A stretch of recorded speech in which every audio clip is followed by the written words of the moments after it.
خۆشەویستان لەگەڵتان بەردەوامە بین اینجا یەکێک لەو تەوەرە گرنگانەی کە هەیە بۆ زۆر بەمان ڕاستە باوەڕتانە بێ من ناسیای خۆم خانووی دروست کردووە ئەندازیاری هێناوە دیزاینەکەی بۆ کردووە ئێستا کێشەی دانانی قەنەفەکەی هەیە لە ژووری میوانەکەیە هەڵێ ئەگەر بمزانێ قەنەفەکان ئاوایە و مەترێکی ئەمەم بکردا پێشتر ئەم دەرگایم لێرە دروست ناکرد دەرگاکەم لەوێدانا واتە دوای باران فەرەنجیم بۆ چییە؟ ئەمام قسەیەکە لەم تەورەیە ئەمە باسیەکەین باسی دیزایانی ناوەواکەین لە ڕووی سایکۆلۆژیەوە لە ڕووی دەرونیەوە تا ئێستا نەمان بینیوە کتێبێک دەربچێت باسی لایەنی سایکۆلۆژی و دەرونی بواری تەلارسازی بکات لە بەرەو ئەندازیارێک هەستاوە بە چاپکردنیان دەرکردنی کتێبێک کتێبەکە بە ناوی دەواازەیەک بۆ گرنگی زانستی دەروونناسی لە تەلارسازیدا جا ئەوەی کە ئەم ئەندازیارە بێگومان کە عومەر دڵسۆزە زیاتر لەسەر بنەماکانی دیزایانی ناوە قسەی کردو بۆ منە ئەڵێ لە نێو کتێبەکەیە 620 لاپەڕەیە وێنەی تایە واتە کەسێک ئەگەر بێوێ خانوویەک دروست بکات ئیشەڵا کە قسمەتی هەموو کەسێک بێت زەویەک تێ توێ خانووی دروست بکەی ئەم کتێبە بۆ تۆ زۆر گرنگە خوێندکاری تەلارسازی بۆ تۆ هەر گرنگە بۆ هاوڵاتی من دڵیان زۆر گرنگە بۆ هەموو هاوڵاتی گرنگەوە نیە ئەم کتێبە بخوێنەرەوە شتی تایە ئەڵە لە مەتبەخەکەتە چۆن دیزایانی مەتبەخەکەتەکەی بابەتە گەرمەکان لە کوێدانی ڕنگ بەشی تایە لەسەر ڕنگ ئەڵە ڕنگ چۆنە گونجێنی لەگەڵ خەنەفەکەتدا و لەگەڵ فەرشەکەتدا و لەگەڵ دیوار و سەقف و ئەمانە هەموو بۆ منە هەموو ماڵەکەی یەک ڕەنگە ئابزانین ئەمە لە ڕووی تەلارسازی دەروونناسیەوە لاینی سایکۆلۆژی ئەمە تا چەندە ڕەنگە کەسەکان بەرەو چوزانم دەرونێکی نە ئارام بەرێت ئێستا بە چاتجیپیتی بڵێ من کێشەیەکی دەرونیم هەیە ئەمەوێت هەندێک شتم پێ بڵێ کە لە ماڵەوە بیکەم ئەنجامی بەم لایەنی دەرونیم باشکە باوەڕم پێکە من خۆم لێ پرسیوە یەکەم شتێک بێتە لاڵە بڕ ڕەنگی دیوارەکەتە بگۆڕە یان وێنەیەکی ژوورەکەتم بۆ بنێرە با من پێ بڵم چی بکە هاوڕێکی خۆمان لەم ڕۆژانەیە تووشی ئەم حاڵەتە بوو لەگەڵمانە هەر کامێرەمانێکی بە ڕێزامڕ لێرە نییە ناوی نایەنم وتی ئەم حاڵەتم توش بوو وتی وێنەیەکی ژوورەکەتم بۆ بنێرەتی ژوورەکەم بۆ ناوتی باوەڕ کە ئەمەنە بە دەقیق شتەکەی پێوتم یەکەم شتێکە پێوتم تی ڕنگ بۆ وەڕکاتە دەروون لایەنی دەرونی زۆر گرنگە لە بواری دیزاین تاقیکردنەوەیەکم لەگەڵ چاتجیپیتیا کرد وێنەی ژووری میوانەکەی خۆمانم گرت وازام بیرتە وێنەی ژووری میوانەکەی خۆمانم دیزاینێکی جوانتر چییە بۆ ئەم ژوورە یەکەم شت کە بۆی کردم ئەوە بۆ ڕەنگی دیوارەکانی گۆڕی لەگەڵ چوزانم تەنانەت ڕەنگی ئەو گۆشانی کە لەسەر قەنەفەکە دانی ئەمانە شەمووی کاریگەریە لەسەر بە چاتجیپیتی نییە کاک عومەر دڵسۆزەیە کام کتێبەی دەرکرد و دەواازەیە بۆ گرنگی زانستی دەروونناسی لە تەلارسازیدا بە شێوازێکی ڕاستەخۆ کە عومەر خۆیمان لەگەڵایە لە هەولێرەوە کاک عومەر بەیانیت باش سڵاو لێ بەکێزایی دەرچوونی ئەم کتێبەت لێەکەین بۆچی بیرت لەوە کردەوە لە لایەنی دەرونیەوە باسی بنەماکانی دیزایانی ناوەوەی بواری بیناسازی بکەیت لەم کتێبەیە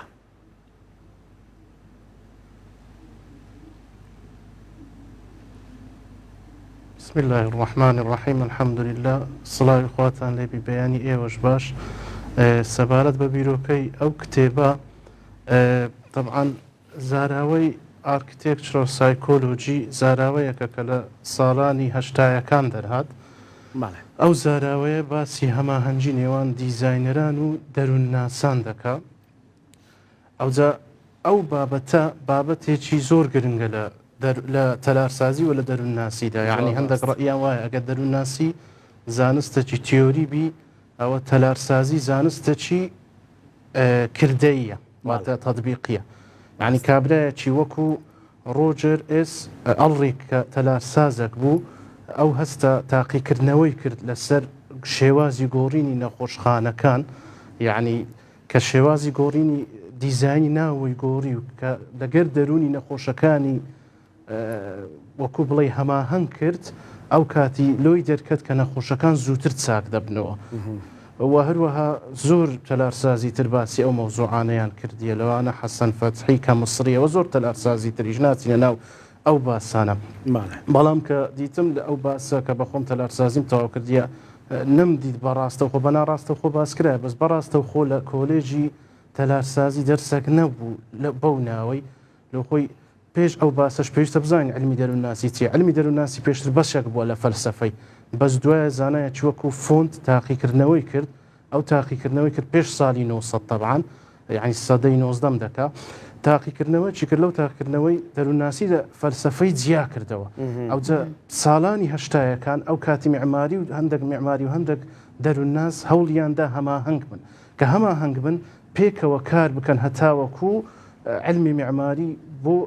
ئاسوودەیی و سەلامەتی و فەراهەمکردنی خۆشحاڵی دەرونی بی. یعنی زۆر کرداریان کرد و زۆر تاقیکردنەوەش لەو بواری کرایە. بەڵام شتێک حەزم لێ باز بکەم ئەویش ئەوەیە، طبعاً کاتێک باسی ئەوەی دەکەن کە دەروونناسی چ گرنگێکی لە تەلارسازی، بۆ نمونە چ ڕەنگێک، بۆ نمونە دەنگ لە بواری دیزاینناوە، بۆ نمونە ژوورەکان چۆن بیپلەی گەرمی ژوورەکان. بەڵام شتێکی تریش هەیە ئەم ئاماژەم پێدایە لەو کتابی، ئەویش ئەوەی هەندێک زاراوەی دەروونناسی هەیە لەو کتابەی تێک هەڵکێشم کردێ بە تەلارسازی. چکۆشم بە گرنگ زانیە، چونکە کەواتە معماری ئەگەر شارەزانە بی لە دەروونناسی ناتوانانی کار بکە. بەڵێ ئەو زاراوانە زاراوەکان وەکو چی؟ مەبەستە لە کام زاراوانێ؟ بۆ نمونە زاراوەی مەسەلەن ئێستا لە زاراوەی دەروونناسی قوتابخانەکمان هەیە، پێی دەگوترێ قوتابخانەی جشتالت. ئەو قوتابخانەیە چییە؟ کەلیمەکە ئەڵمانیە، بەمانای گشتگیری دێ. یعنی دەروونناسەکان قوتابخانەکە کار لەسەر گشتگیری دەکا لە دەروونناسی. ئەمەش لە معماری دەبی قوتابخانەک هەبی کار لەسەر گشتگیری بکە. یعنی کو مەسەلەن بۆ نمونە ئێستا زۆر ئەوەمان هەیە، قوتابخانەی معماریمان هەیە، مەسەن مۆدرن، پۆست مۆدرن، هایتێک، هەتا ئاخری گەلک زۆرە، ژمارەیان زۆرە. بەڵام دەبی ئەمە قوتابخانەك فکر لێ بکەینەوە کە گشتگیر بی، یعنی لۆ کوردستانی خۆمان پێویست بی. چکە لەوانەیە بۆ نمونە قوتابخانەی معماری مەسەلەن مەغریبی یان عوسمانی یان ئەسکەندەنافی، ئەوانە ئەگەر 100% بین لە کوردستان تەطبیق بکەین ئەو قوتابخانە معماریانە ناتانین، چونکە ژینگەکەی جیاوازە، خوێندنەوەکەش جیاوازەوە، حاڵەتەکان جیاوازن. دەبی سوود لە هەموو ئەو قوتابخانە تەلارسازیانە وەربگرین ئەو جەلۆ کوردستانی خۆمان تەطبیق بکەین، چونکە ئەمە ژینگەمان جیاوازە، شێوازمان جیاوازە. لۆیش زۆر جار معماری تووشی ئەو هەڵەیە دەبی، مەسەلەن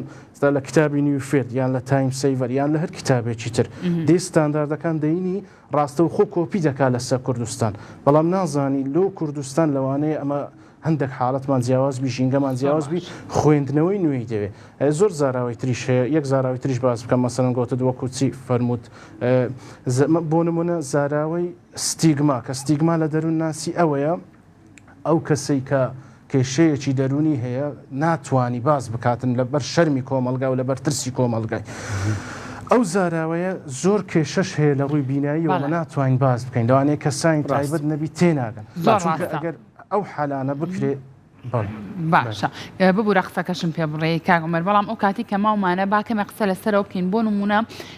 کەسێک ئێوە دیزانی ماڵەکەی بکات، تازە ماڵێکی دروست کردووە، با قسە لەسەر ڕەنگکەین بە تایبەت. بۆ نمونە چەندە گرنگە ئەو ڕەنگانی کە ئەم کەسە حەزی لێیەتی بەپێی ژوورەکە گونجاو بێت بووی. بۆ نمونە بۆ ژووری میوان ڕەنگێک دانێ، بۆ نووسن، بۆ مەتبەخەکەی، ئەمانە چەندە گرنگە. کاریگەری ڕەنگەکان چێ لەسەر دیزاین بەگشتی؟ کاریگەری ڕەنگەکان طبعاً ڕەنگ بە کورتی پێشوەی باس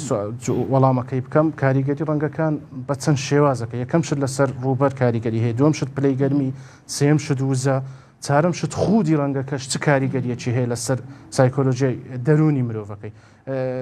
کاتێک جەنابەت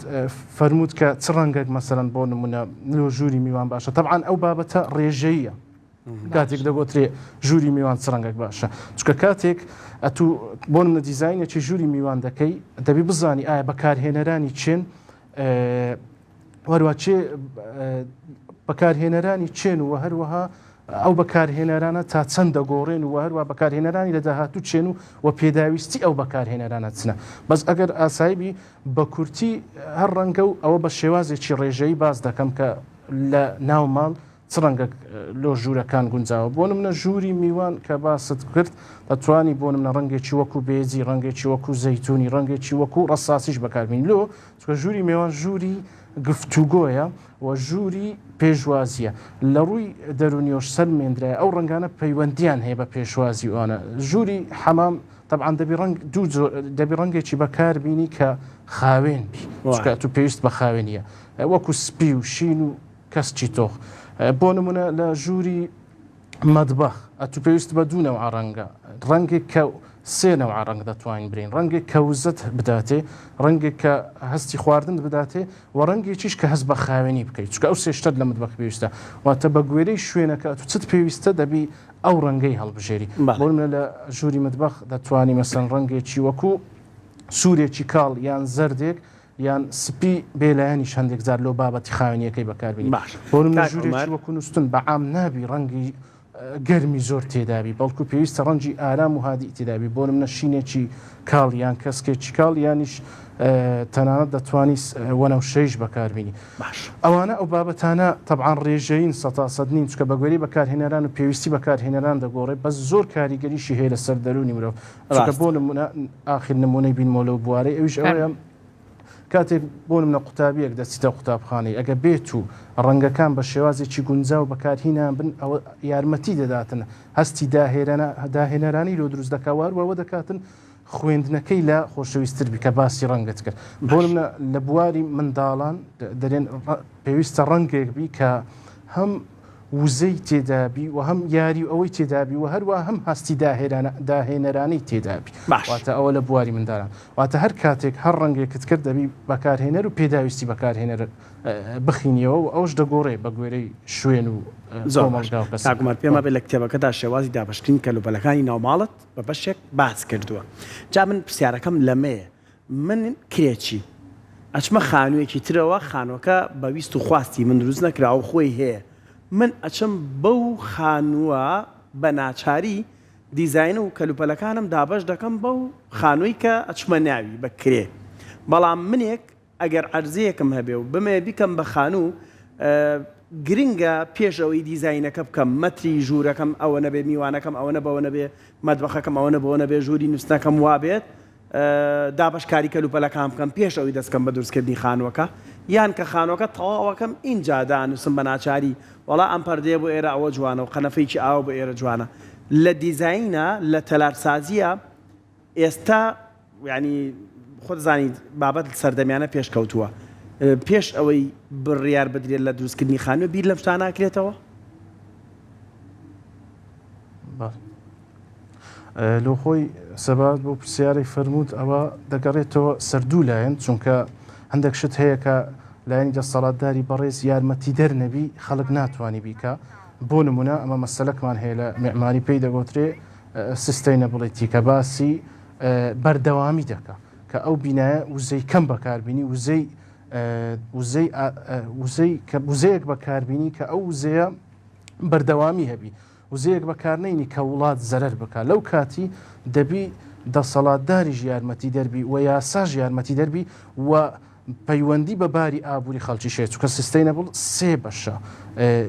بەشی یەکەم ئابووریە بەشی یەکەم سۆشیاڵە کە بریتە سۆشیاڵیتی کە بریتە لە لایەنی کۆمەڵایەتی بەشێکی تریش کە بریتە لە وزە و ئەو بوارانە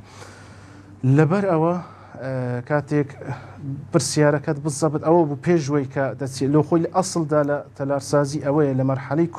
کۆنسێپت لۆ بینەران یعنی فکرە کاتێک فکرەکدا دەنەی دەربارەی دیزاین دەبی لە کۆنسێپت ئەو شتانە تاوتوێ بکرێ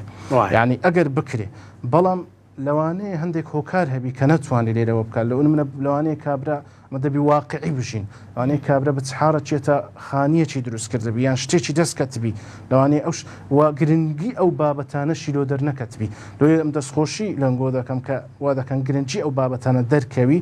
کە گرنگی ئەو بابەتانە دەستکەت و باری ئابووری گونجاو بووە یارمەتی دەر هەبوو لە هەموو لایەکی ئەو کاتی دەتوانی بڵێ ئەسڵ وایە لە مەرحەلەی کۆنسێپت واتە فکرە سەرەتای دیزاینەکە بیر لەو بوارانە بکرێتەوە لە خۆی ئەوە ئەسڵەکەی زۆر باشەکەواتە بەڕای بەڕێزت بۆ نمونە زۆر کاتەیە من حەزم لە ڕەنگێک نییە لە نێو ماڵەکەما بەکاری بێنم یاخود حەزم لە دیزاینێک دی لە ناو ماڵەکەما هەبێ بەڵام لەبەر ئەوەی مۆدێلێتی ئەڵم ئەو کەسانی کە سەردانی ماڵەکەمەکەن با بزانن کە ئەم بابەتی کە مۆدێلێتی منیش لە ماڵەکەی خۆما داینێم ئایا بەڕێز ئێمە ئەبێت دوای مۆدل کەوین یاخود نەخێر بە دوای حەزی ئەو کەسانەیە بکەوین کە لە نێو ئەو ماڵەیە ژیانە گوزەرێنن واتە بۆ خۆمان بژینیان بۆ کەسانی کێنە نێو ماڵەکەمان بۆی کە بڵێن ئەوە فلان قەنەفە مۆدلێتی لە ماڵی ئەوە نابوونی هەبوو کامیان گرنگترە بەڕای تۆ کاک عومەر؟ لە خۆی لە زانستی تەلارسازی کە هەر دیزاینێک دەکرێت هەر شوێنێک دیزاین دەکرێت طبعاً دوو شت هەیە وەکو زانستەکە یەکەم شت نابی باسی کەلوپەلت کرد طبعاً هەم فێرنیچەر و هەم یەکەکە فێرنیچەر واتە کەلوپەلەکانی ناوماڵ و هەم ئەکسسوارات و هەم کەلوپەلەکانی ناوماڵ نابی لە یاسا دەربچی ئەوە خاڵی یەکەم خاڵی دووەمیش بەڵێ بێگومان حەزی بەکارهێنەر دەور دەبینی بەڵام خاڵک هەیە حەزی بەکارهێنەر نابی لە یاسا دەربچی ئەوە وەکو یاسا تەلارسازیەکە یعنی کو لە یاسا دەربچی بۆ نمونە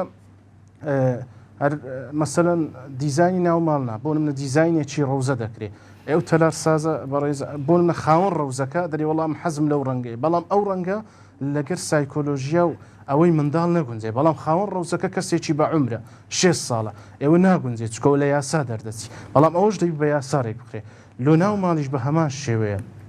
حەزی بەکارهێنەر بەڵێ حەز دەورەی گرنگی هەیە نابی حەز پشتگوێ بکرێ بەڵام ئەو حەزش نابی لە یاسا تەلارسازیەکە نابی لە یاسا تەلارسازیەکە دەربچی واتە هەردووچی پێکەوە گرێدراون ئەو دوو باسە هەم یاسا تەلارسازیەکە و هەم حەزی بەکارهێنەر باشە جەناب دوو کتێبت هەیە دەواازەیەک بۆ گرنگی زانستی دەروونناسی لە تەلارسازی کتێبێکی تر دەربارەی بنەماکانی دیزاینی ناوە ئەم کتێبانە بۆ کێ بن تەنها بۆ خوێندکارانی تەلارسازی و ئەندازیاری گرنگیان بۆ هەموو کەسێک ئەگەر بیەوێت خانوویە گیان دیزایینێکی ناوماڵ کا گرنگە بیخوێنێتەوە بەڵێ کتێبی یەکەم دەواازەیەک بۆ زانستی دەروونناسی لە تەلارسازیدا ئەو کتێبە نەخێر جگە لە تەلارساز هەتا قەڵکی ئاسایش دەتوانین بخینەوە چکە زاراوەکانی زۆر ئاسانن یعنی شتەکە زیاتر منهەجی نییە و زۆر باسی دەروونناسیشی تێدایە چکە حەزم لێرە ئەو پەیامەش بگەینم بەڕاستی ئەم تازە باسیۆم کرد کە معماریەک بە ناوی ڕۆجر ئس ئەڕیک کە ئەو معماریە توێژینەوەی کرد لەسەر نەخۆشخانە دەرونیەکان لۆی دەرکەت کە پاش ئەو توێژینەوەی پاش گرنجیدانەکە لۆی دەرکەت باری نەخۆشەکان باشتر بە بەڵام لە کوردستانی خۆشەویستمان ئەگەر تەمەشا بکەین پێویستە توێژینەوە بکرێت بۆ منە لە نەخۆشخانەی دەرونی کەم لە هەولێرم لە هەولێر باشە لەو کاتی دەبی توێژینەوە بکرێت لە نەخۆشخانەکانی تر ئایا کو باری دەرونی نەخۆشی باش بکەین بەهۆی زانستی تەلارسازی ئەو زۆر گرنگە ئەو وڵات پێش دەکەوی وڵات دەبوشێتەوە بۆی ئەوە سەبارەت بە کتابی یەکەم کە دەواازەیەک بۆ گرنگی زانستی دەروونناسی لە تەلارسازیدا بەڵێ هەموو کەسێک ئاساییە چونکە کتابەکە ئاسان نووسراوە کتێبی دووەم ئەوی باسی بنەماکانی دیزاین ناوێت طبعاً ئەو کتێبەی دووەم لەسەر پێشنیاری بەڕێزان کتێبخانەی ئەندازە بوو دەست خۆشی لەوانیش دەکەم ئەو کتێبم کە نووسیز ئەوە طبعاً هەندێک زیاترمان هەجیە لە کتێبی دووەم بەڵام ئەوەش دیسان جگە لە تەلارسازان و دیزاینەرانی ناو دەکرێت سوودی لێوەربگرن هەندێک بابەت شتێدایە و کەمێک بابەتی شتێدا یاسا و قیاسات و ئەو بوارانە لەوانەیە زیاترمان هەجیبی بەڵام بەگشتی ئاساییە کەسانی دەستە خۆش بە کاک عومەر وەکو کۆتا پرسیار پێم بڵێ چەندە گرنگە لە کاتی دروستکردنی بینا و باڵەخانەکان لەگەڵ ئەوەی کە گرنگی بە شکل و شێوەی بینا و باڵەخانەکان بین هەم بە کوالیتێکی زۆر باشیش ئەم بینا و باڵەخانانە دروستکرێ ئەمە تا چەندە گرنگەم بابەتە وڵی جێم لێ نەبوو ئەو پرسیاری ئافۆن ئەگەر لە کاتی دروستکردنی بینا و باڵەخانەکانە کاک عومەر هەمیشە هەوڵی ئەوە درێت شکل و شێوەی بینا و باڵەخانەکە بە شێوازێکی زۆر مۆدێرن و جوان دروست بکرێت لەگەڵ ئەمەشا چەندە گرنگە ئێمە بیر لەوە بکەینەوە کە کوالیتی ئەم بینایە ئەم باڵەخانەیە کە دروست دەکرێت کوالیتێکی باشی هەبێ بەرگەی چەندەها ساڵ بگرێت یعنی چۆن وا بکەین پرسیارەکە نازم ئەوها گرنگی بە کوالیتی بدرێت مەبەستی لەوەیە تا چەند باشە گرنگی بە کوالیتی بدرێت بەڵێ تێگەیشتم دەستان خۆش زۆر گرنگە کە گرنگی بە بەردەوامی و کوالیتی بدرێت ئەوی لانەخان باسی کرد ئەوە بەس شێکە لە سستەینەبڵیتی لە علمی معماری واتە بەردەوامی بەڵام شتێک هەیە تێبینی بکەین ئەمە کاتێک بینایە و باڵەخانەك بنیادن لۆیە قسەیەکی لویکان هەیە کە معماریەکی بەناوبانگە دەرێ بە قوتابیەکانی دەرێ پێویستە واز لە بنیادنان بینین تەلارسازیەکی بیرکردنەوە دروست بکەن ئەوە لۆوەی گوتێ چووکە کاتێک ئەتم عیمارە و بینایەک دیزاین دەکەی یا هەر شوێنێک وزە سەرف دەبی وە ژینگە وێران دەبیت لۆ دەبی ئەوەی قەرەبوو بکەوە بەڵام ئەو پرسیارە زۆر گرنگە لە بەرچ چونکە ئەتو دەبی بەردەوامی هەبی ئەو باڵەخانە بەردەوامی لە خودی باڵەخانەکەی بەڵام بەردەوامی لە ئەوەش کە سستەینە بڵبی واتە کەمتر زەرەر بیلۆژینگەی چونکە کە کەمتر زەرەر بیلۆژینگەی ئەو کاتی سوودی هێلۆ تەندروستی و دەروون دروستی و سوودی هێلۆ ئابووری وڵات و سوودی هێلۆ بەکارهێنەرانیش و سوودی هەیە زۆر بواری تریش لۆ ژینگە و ئەو بوارانش هەردوو گرنگە هەم کوالێتی گرنگی پێ بدرێت بەڵام گرنگی بە کوالێتیدان یەک نقطە بۆ بورندرێژیشم کردەوە ئەویش ئەوەیە کە سەرەتاش باسم کرد ستانداردەکان بۆ منە کاتێک لە کتێبە بەناوبانگەکان باس کراوە نابی 100% بێ ئەتوو لۆ ئەو وڵاتی کۆپیکەی دەی بزانی ئەو وڵاتە باری ئابووری بخیدرێتەوە چمەتریەڵک چمادەک لێ ئێرە پێویستەوە هەروە بەردەوام بوون لە ئێرە چۆنەوەروە کەشی ئەو وڵاتەی بە گوێرەی کاتەکان هەم وەک گرنگی خودی شوێنەکەش ئەو کاتی گرنگی بە کوالێتی زیار زۆر سپاس بۆ وتەکانت دەست خۆش بێ سپاس بۆ کتێبانی کە بەخشیوتە بە زانست و کتێبخانەکانی واداری سوودیە بێ لەگەڵ قسەکی جەنابتا و دەست خۆش بێ جاسپاس بۆ بینەرە خۆشەویستەکانیش کە تا ئێستا بینەری ئەمڕۆی ڕۆژێکی نوێ بوون بە هیوای ڕۆژێکی خۆش و تەندروست باشی بۆ هەموو لایەکتان هەر شاد بن ئارام بۆ هەموو لایەک